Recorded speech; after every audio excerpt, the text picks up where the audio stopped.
Episode थोड़ा सा unique है, वो रहने वाला है। आपने एक चीज काफी ज्यादा नोटिस की होगी सोशल मीडिया में, जब भी प्रभास का नया प्रोजेक्ट आता है, रिलीज डेट हम काफी क्लोज आ जाते हैं कि ये lottery star lottery star lottery star. Actual में भाई ये है क्या?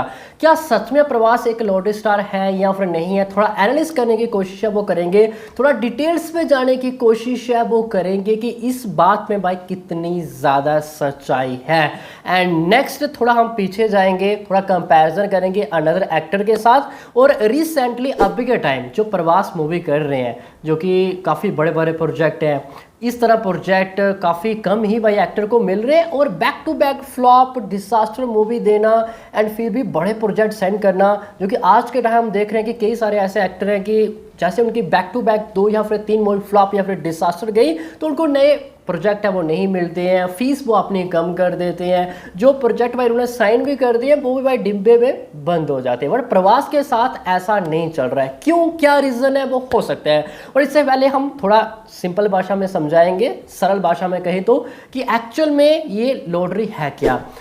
एक एग्जाम्पल पकड़ दें, जिस चीज़ के लिए आप काबिल ना हो एंड वो चीज़ आपको मिल जाए तो भाई इसको हम लॉटरी कहते हैं। एंड सेकंड 49 या फिर 59 रुपीस में आपको 2 या फिर 3 CR आ जाए तो भाई इसको भी हम लॉटरी ही कहते हैं अपनी सिंपल लैंग्वेज में। अब हम जाएंगे थोड़ा सा पीछे, हाँ 15 से पहले राजा मौली के भी नंबर्स वो भी उठा के देखेंगे, और हाँ प्रवास के थोड़े ओवरसीज के नंबर्स भी उठा के देखेंगे। इससे आपको ये क्लैरिफाई हो जाएगा या भाई प्रोड्यूसर सही कर रहे हैं। तो यहाँ पे थोड़ा हम जाएंगे जो प्रवास के साथ भाई जिन्होंने अपना डेब्यू किया था, जैसे कि आप जूनियर एनटीआर ले लो, रामचरण ले लो, महेश बाबू ले लो या फिर अल्लू अर्जुन ले लो, इन सभी के नंबर्स 2000 टू 2010-12 तक आप उठा के देखोगे एज अ डिस्ट्रीब्यूटर शेयर तो ऑलमोस्ट सभी के सिमिलर ही है। इससे ये पता चलता है कि यहाँ पे उस टाइम पे वो एक्टर थे, वहाँ पे भाई प्रवास भी खड़े थे।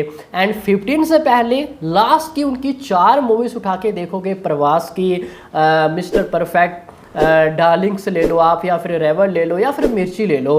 परफेक्ट एक एवरेज मूवी थी, बाकी अनदर हिट थी। जो कि मिर्ची की बात करें, जो कि वो एक ब्लॉकबस्टर थी। इससे ये पता चलता है कि ऐसा नहीं था कि प्रभास 15 से पहले अपनी सभी मूवीज फ्लॉप या फिर डिसास्टर दे रहे थे, या इससे पहले वो hit, super hit and blockbuster दे रहे थे।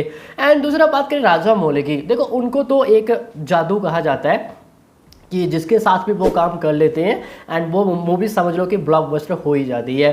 बट उनका थोड़े नंबर्स हम उठा के देंगे पीछे के, अभी भी देखोगे आप तो उनका 100% ही सक्सेस रेशियो है। तो हम ज़्यादा भाई डिटेल्स में जाने की कोशिश है वो नहीं करेंगे। बट जब वो 15 में दोनों एक साथ आए तो दोनों में एक चीज़ भाई कॉमन थी, किसी ने भी 100 करोड़ प्लस यहाँ पे शेयर बिजनेस है वो नहीं दिया था, ना ही प्रवास ने और ना ही राजा मौली ने। जब वो दोनों एक साथ आए, 15 में पार्ट 1 आया बाहुबली का and almost 287 crore share business किया था, और ये दोनों के लिए एक बड़ी अचीवमेंट थी। जो कि वो तेलुगु की बात करें हाईएस्ट बिजनेस करने वाली मूवी, इवन द वर्जन की बात करें एज अ हिंदी मार्केट्स में तो रिकॉर्ड ब्रेकिंग बिजनेस था एज अ तेलुगु की बात करें ओरिजिनल एंड हिंदी दम में, जो कि ये अपने आप में एक बड़ी उपलब्धि थी बोथ के लिए। एंड सेकंड जब 17 में सेकंड पार्ट आया बाहुबली 2 का, जो कि गाइस बहुत एक स्टॉर्म था, तूफान था, all of records capital letter RIP कर दिए।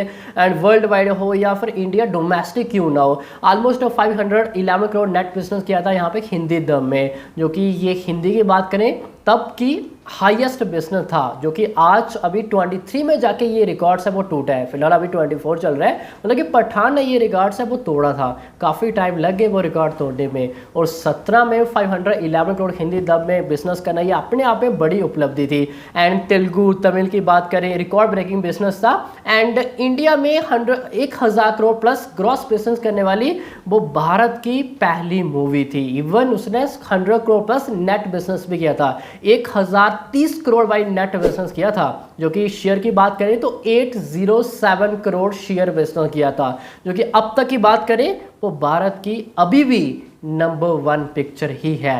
जो कि आज के टाइम हम बात कर दें कि या ये पिक्चर 1000 करोड़ नेट बिजनेस कर देगी, भाई किसी ने किया हो तब भी हम इजीली बोल सकते हैं। एक एग्जांपल और पकड़ लो, जैसे कि क्रिकेट में ODI में पहली बार 2010 में सचिन तेंदुलकर ने फरवरी के मंथ में 200 से ज़्यादा रन्स बनाए थे, मतलब कि दोहरा शतक लगाया था। और वो पहला दोहरा शतक आने के लिए 2963 ओडीआई मैचेस लगे थे, मतलब कि वनडे मैचेस लगे थे।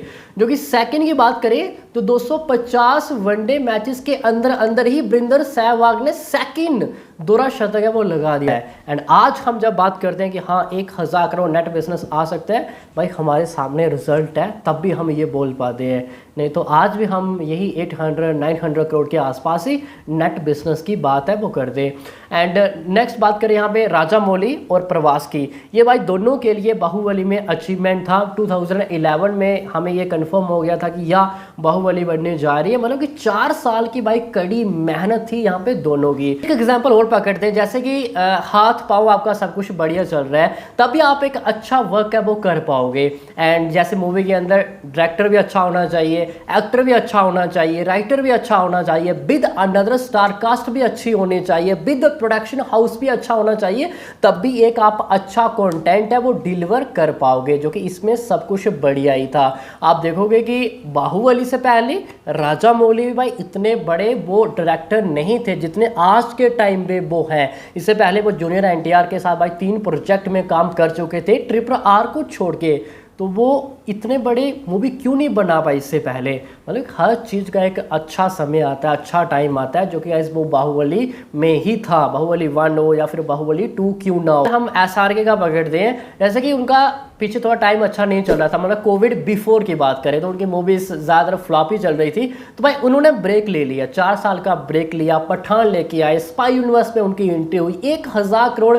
वर्ल्ड वाइड में मूवी ने बिजनेस किया। जो कि हिंदी की बात करें 500 करोड़ प्लस नेट बिजनेस किया, जो कि बॉलीवुड में भाई दंगल का रिकॉर्ड था। 400 करोड़ प्लस नेट की कोई भी बॉलीवुड की मूवी नहीं थी, एंड सीधा 500 करोड़ प्लस, जो कि अपने आप में बड़ी उपलब्धि थी। तो क्या हम ये कहें कि ये भी एक लॉटरी थी कि उनकी स्पाई यूनिवर्स में एंट्री हो गई एंड बढ़िया डायरेक्टर मिल गया या फिर बढ़िया प्रोडक्शन हाउस मिल गया, नहीं तो वो इतना बिजनेस कभी नहीं निकाल पाते। ये कहना बेवकूफ़ी होगी भाई, उन्होंने भी इस चीज़ के लिए काफ़ी ज़्यादा हार्ड वर्क है वो किया है। सलमान खान पकड़ लें, जैसे कि टाइगर जिंदा है, स्पाई यूनिवर्स की शुरुआत की, तो क्या हम ये कहें कि स्पाई यूनिवर्स की तब के टाइम शुरुआत नहीं होती सलमान खान के साथ, तो शायद वो भी इतना कुछ बिजनेस है वो नहीं निकाल पाते। उनके करियर की अब तक की बात करें तो हाईएस्ट बिजनेस करने वाली भाई मूवी है। एग्जाम्पल ऋतिक रोशन का पकड़ लो कि राकेश रोशन अपने साथ मतलब उनको नहीं ले जाते आगे तक, कृष्ण नहीं बनाते, तो शायद आज ऋतिक रोशन यहाँ पे नहीं होते। हाँ ये बात तो है कि भाई उन्होंने मेहनत की है, बट ऋतिक रोशन ने भी अपना भाई हार्ड वर्क किया है, वो नहीं करते तो शायद आज वो भी यहाँ पे नहीं होते। एंड फिर तो जाके भाई उनकी स्पाई यूनिवर्स में एंट्री हुई है, तब भी तो जाके भाई वार बनी है। एंड एट द एंड हम यही कहेंगे कि बाहुबली आने से पहले ना ही डायरेक्टर राजामौली की बात करें हम एज अ पैन इंडिया पहचान थी, एज अ पैन वर्ल्ड पहचान थी, जितना आज के टाइम भाई उनकी यहाँ पे फेस वैल्यू है, एंड ना ही भाई प्रवास की थी। तो ये हर एक लाइफ में भाई गेम चेंजर है, कैसे पिक्चर आती है, कोई भी आप वर्क कर लो। जैसे कि एग्जाम्पल आप ना खुद पकड़ लो, आप 14 ईयर है 15 ईयर है, तो शायद आउट ऑफ 25-26 ईयर के जाएंगे, कई सारे एग्जाम दोगे एग्जाम्पल के लिए, तो शायद कुछ फेल भी हो जाओगे, कोई ऐसा एग्जाम आएगा, किसी एग्जाम की आप तैयारी कर, हम उसकी बात कर रहे हैं, तो आप पास भी हो जाओगे। तो क्या हम भाई उसको ये कहेंगे कि यार ये तो यहाँ पे लॉटरी निकल गई इसकी? आपका हार्ड वर्क होगा उसमें 3-4 साल 5 साल वगैरह एक्सेट्रा। तो ये गेम चेंजर सभी के लाइफ में आता है, जो कि ये यहाँ पे हम 14 की बात करें या फिर 15 की बात करें या फिर 17 की बात करें, ये राजामौली के लिए भी गेम चेंजर था और ये प्रवास के लिए भी गेम चेंजर था। ठीक है, मेरे ख्याल में सभी को समझ में आ गया होगा। एंड आगे की ओर मूव करें तो नेक्स्ट बाई प्रवास की साहू मूवी आई, 130 करोड़ के आसपास ओपनिंग डे में बिजनेस किया था वो भी 19 में, और ये तब के टाइम बात करें तो इंडिया की सेकंड हाईएस्ट ओपनिंग लेने वाली मूवी थी आफ्टर बाहुबली 2। एंड बाद में वो नहीं चली, कंटेंट के बीच में इतना ज़्यादा खास दम है वो नहीं था। नेक्स्ट उनकी राधे श्याम आई, पूरी तरह फ्लॉप हो गई, डिसास्टर हो गई। नेक्स्ट उनके पास आदि पुरुष आए, जो कि ये उनका बैड चॉइसेस थी भाई प्रवास की, एंड आदि पुरुष भी पूरी तरह से फ्लॉप हो गई। 140 करोड़ से ज़्यादा भाई ओपनिंग ली थी, एंड जब वो आई थी जून के मंथ में 140 करोड़ से ज़्यादा ओपनिंग, तब के टाइम की बात करें तो हाईएस्ट ओपनिंग लेने वाली मूवी थी।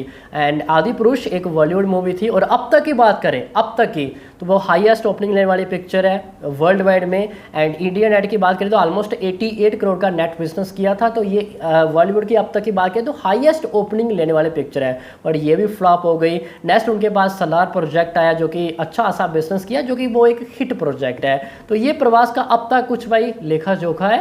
एंड अभी भी उनके पास अच्छे खासे प्रोजेक्ट हैं आने वाले टाइम में। आप थोड़ा ओवरसीज में तरफ मूव करोगे तो नॉर्थ अमेरिका की बात करें, टॉप 10 लिस्ट में 5 मूवीज प्रवास की आती है, मतलब कि 50% उन्हीं का कब्जा है। एंड यूके की ओर मूव करोगे तो यहाँ पे टॉप 10 में से 6 मूवीज यहाँ पे प्रवास की आती हैं। ऑस्ट्रेलिया की ओर मूव करोगे, टॉप 5 में से 4 मूवीज प्रवास की आती हैं, हाईएस्ट बिजनेस करने वाले मूवीज। हाँ नोट, ये सिर्फ हम तेलुगु मूवीज की बात कर रहे हैं, ऑल ओवर इंडिया की बात नहीं कर रहे हैं। एंड नेक्स्ट हम गल्फ मार्केट्स की ओर मूव करें तो यहाँ पे भी टॉप 5 में से 4 मूवीज प्रवास की हैं, हाईएस्ट बिजनेस करने वाले मूवीज। एंड यूएसए की बात करें, नॉर्थ अमेरिका में साउथ मूवीज की, यहाँ पे सिर्फ तेलुगु की बात नहीं हो रही है, साउथ मूवीज की बात हो रही है। 8 मिलियन से ज़्यादा बिजनेस करने वाले मूवीज, टॉप 4 में से भाई 3 मूवीज सिर्फ प्रवास की हैं। इससे ये पता चलता है कि ये ओवरसीज में भाई डोमिनेट करते हैं प्रवास, नो डाउट अबाउट।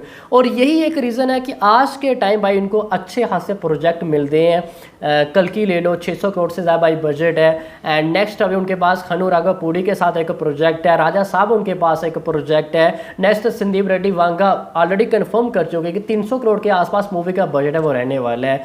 मतलब कि आप देखो कि एज अ पैन इंडिया आज के टाइम प्रवास एक नंबर 1 एक्टर है, और ये सभी प्रोड्यूसर को पता है। जब सलार आ रही थी तो एज अ प्रोड्यूसर यहाँ पे विजय जी ने कहा था कि आप उनका ओपनिंग रिकॉर्ड देखोगे काफ़ी अच्छा खासा उनको मिल रहा है, बट उनका कहने का मतलब यही था कि यार कंटेंट के बीच में इतना दम नहीं था, तो बाद में मूवी वो पिट रही थी। थोड़ा आप नॉर्थ इंडिया की ओर मूव करोगे तो एज अ साउथ की जितने भी हिंदी दब आए हैं अब तक की बात करें, प्रवास ने 5 उनकी ऐसी मूवीज़ है जिन्होंने 100 करोड़ से भाई ज़्यादा नेट बिजनेस किया है हिंदी दब में। साहू, बाहुबली 1, बाहुबली 2 ले लो, आदि पुरुष एंड सलार। एंड बाकी नज़र कोई भी ऐसे मेरे को दब दिखाई नहीं दे रहे हैं कि जिनके मतलब 5 छोड़ो, 2 या फिर 3 से भी ज़्यादा भाई बिजनेस है वो किया हो, मतलब कि 2 या फिर 3 जिसने शतक है वो जड़े हो। बट प्रवास इस मामले में काफ़ी ज़्यादा आगे हैं। तो ये एक रीज़न है कि भाई एज अ पैन इंडिया पे भाई उनको काफ़ी ज़्यादा मूवीज़ है वो मिलती हैं। एज अ प्रोड्यूसर को भी पता है कि भाई इनका हर एक लैंग्वेज में मूवीज़ है वो अच्छा खासा बिजनेस है वो निकाल देती हैं। एंड एक चीज़ और भी, आप एज अ जब ये वर्ड काफ़ी ज़्यादा यूज़ होता है कि यहाँ पर लॉटरी स्टार, तो ये गेम चेंजर, जैसे मैंने आपको स्टार्टिंग से बताया कि ये सभी के लाइफ में आता है। जैसे कि आप यश ले लो, प्रशांत नील के साथ भाई इन्होंने KGF की, KGF 1, KGF 2 and KGF before. क्या यश की इतनी पहचान थी as a pan India level पे? बिल्कुल भी नहीं। एंड अब भी वो जितनी मूवीज़ लाएंगे तो ये उनकी मैक्सिमम सभी movie as a pan India ही आएगी। तो क्या आप इसको एज अ लॉटरी कहोगे? उनके लिए लॉटरी थी? नहीं भाई, इसके लिए एज अ डायरेक्टर अच्छा होना चाहिए, एक्टर भी अच्छा होना चाहिए, तभी कंटेंट अच्छा निकलता है। नेक्स्ट आप अल्लू अर्जुन ले लो, क्या वो सुकुमार के साथ पुष्पा पार्ट 1 या फिर पुष्पा 2 नहीं करते, या फिर अब भी तो भाई कर ही रहे हैं, तो क्या उनके लिए ये लॉटरी है? बिल्कुल भी नहीं। अब जूनियर NTR रामचरण ट्रिपुरार की राजा मौली के साथ, क्या उनके लिए भाई ये यहाँ पे लॉटरी है? भाई उन्होंने भी हार्ड वर्क किया ना, इसमें कितना ज़्यादा टाइम लिया होगा। अब प्रवास को इतने बड़े बड़े प्रोजेक्ट क्यों मिल रहे हैं, तो अब आप सभी को भाई समझ में आ गया होगा क्या रीज़न है इसमें। और आने वाले टाइम में भाई प्रवास हमें इससे भी ज़्यादा बड़े बड़े प्रोजेक्ट है वो साइन करते हुए दिखाई है, वो देंगे। और आज के टाइम हम ये देखते हैं, जैसे मैंने आपको स्टार्टिंग से बताया कि किसी एक्टर की 2 या फिर 3 movies back to back flop हो जाए, डिसास्टर हो जाए, वो अपनी फीस कम कर देता है, या फिर उनको नया प्रोजेक्ट मिलना बंद हो जाता है। बट प्रवास के साथ भाई ऐसा नहीं होता है। क्यों नहीं होता है? वैसे मैंने आपको बताया कि भाई उनके ओपनिंग नंबर देख लो, ओपनिंग वीकेंड नंबर देख लो, बट कंटेंट के बीच में दम ना होने के कारण उनकी मूवी है वो फ्लॉप हो जाती है। वरना काफ़ी ज़्यादा मुश्किल है, जो कि as a producer as a director उनको बिलीव रहता है कि हाँ मेरे प्रोजेक्ट में दम है, और यही एक एक्टर है जिससे हम पैसा निकलवा सकते हैं। जैसे कि अभी कल की 2898 आ रही है, बिग बजट मूवी है, and as a lead role में प्रवास को लेना इसमें काफ़ी ज़्यादा इंपॉर्टेंट था, जो कि एज अ मेकर्स ने ऐसा किया भी। और आगे देख लो, अभी संदीप रेड्डी वांगा के साथ उनका प्रोजेक्ट है, काफ़ी बड़े बड़े प्रोजेक्ट हैं, अभी आने वाले फ्यू ईयर में हमें आते हुए दिखाई है, वो देंगे। एज अ कल की भी एक यूनिवर्स है, एंड आने वाले टाइम में हमारे बड़े बड़े प्रोजेक्ट है इसमें देखने को मिलेंगे। तो यही था आज का एपिसोड। तो आई होप सभी को भाई अच्छे से समझ में आ गया होगा। बाकी डे वाइज एडवांस बुकिंग और day wise question of reports हो, सब कुछ अपडेट्स आपको इसी चैनल पर मिलता रहेगा। तो मिलते हैं नेक्स्ट एपिसोड में, तब तक के लिए